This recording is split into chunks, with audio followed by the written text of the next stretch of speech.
Сәлем достар, менің каналыма қош келдіңіздер.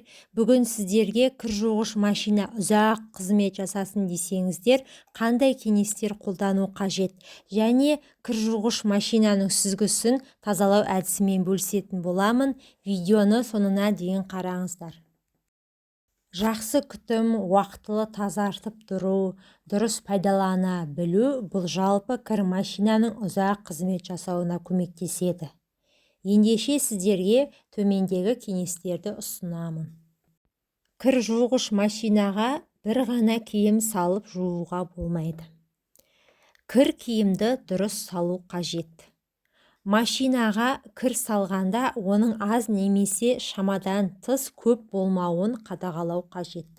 Кір жуғыш машинаның есігін жапқанда ішіне салынған кірлер есіктегі әйнектің жартысынан болып тұруы қажет. Жуылатын киімдердің қалтасында үшкір, қатты, артық заттардың болмауын қадағалаңыздар. Машинаның ұяшығына ұнтақты мөлшерден асырмай салу керек. Кір машина қағын тазалап отыру керек. Кір жуып болған соң резеңкесін құрғатып сүрту керек. Көгерудің алдын алады. Кір жуатын машинаның сүзгісін тазалап отыру керек. Кір киімдерді машина ішінде сақтауға болмайды. Жағымсыз иіс пайда болады. Жуылған киімдерді машина тоқтаған соң бірден ілу керек.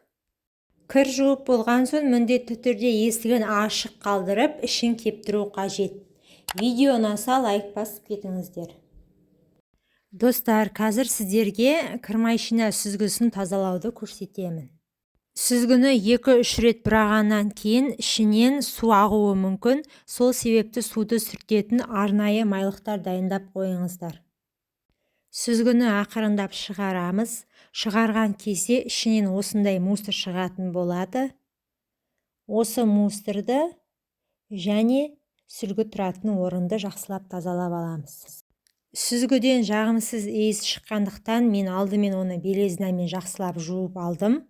Содан кейін барып сүзгіні ағынды сумен ғана жуу жеткілікті, себебі мұнда ешқандай май жоқ.